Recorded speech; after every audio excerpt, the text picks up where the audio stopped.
नमस्कार मित्रांनो, आपल्या मराठी अपडेट या पेजमध्ये आपले स्वागत आहे। तर मित्रांनो, आज आपण बघणार आहोत की ऑनलाईन रेशन कार्ड कशाप्रकारे तुम्ही तुमच्या मोबाईलमध्ये डाउनलोड करू शकता। कशाप्रकारे डाउनलोड करायचे याबाबतची संपूर्ण माहिती या व्हिडिओमध्ये दिलेली आहे। व्हिडिओ नक्की शेवटपर्यंत पहा। कोणी जर आपल्या पेजवरती नवीन आले असेल तर पेजला नक्की फॉलो करून जा। चला तर मित्रांनो, व्हिडिओ सुरू करूया।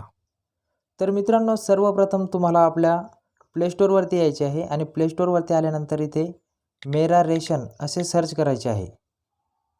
मेरा रेशन सर्च केल्यानंतर तुम्हाला अशा प्रकारे इथे इंटरफेस दिसेल। याला तुम्ही डाउनलोड करून घ्यायचे आहे, इथे इन्स्टॉल करून घ्यायचे आहे। मी याला ओपन करतो।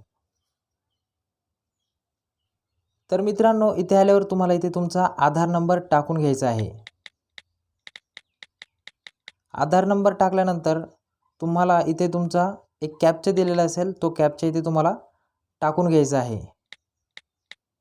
कॅप्चा टाकल्यानंतर मित्रांनो, लॉग इन विथ OTP याच्यावरती तुम्हाला क्लिक करायचं आहे। याच्यावरती क्लिक केल्यानंतर जो नंबर तुमचा लिंक आहे त्याच्यावरती तुम्हाला OTP येईल। तो OTP तुम्हाला इथे टाकून घ्यायचा आहे।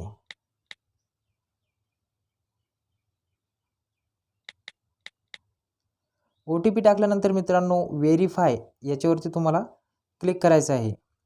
याच्यावरती क्लिक केल्यानंतर तुम्ही बघू शकता अशा प्रकारे तुमचे जे आहे ते इथे राशन कार्ड ओपन झालेले आहे। तुम्ही इथे बघू शकता वरती।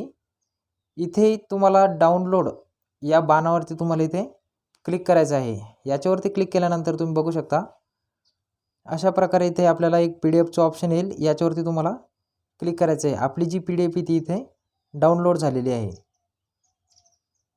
याच्यामध्ये बघू शकता इथे तुमचं कशा प्रकारे हे राशन कार्ड इथे डाउनलोड झालेलं आहे। तर मित्रांनो, जर व्हिडिओ आवडला असेल तर नक्की आपल्या चॅनलला पेजला सबस्क्राईब। असेच नवीन नवीन व्हिडिओ बघण्यासाठी आपल्या पेजला फॉलो करून ठेवा। तर भेटूया पुढच्या व्हिडिओमध्ये। तोपर्यंत धन्यवाद।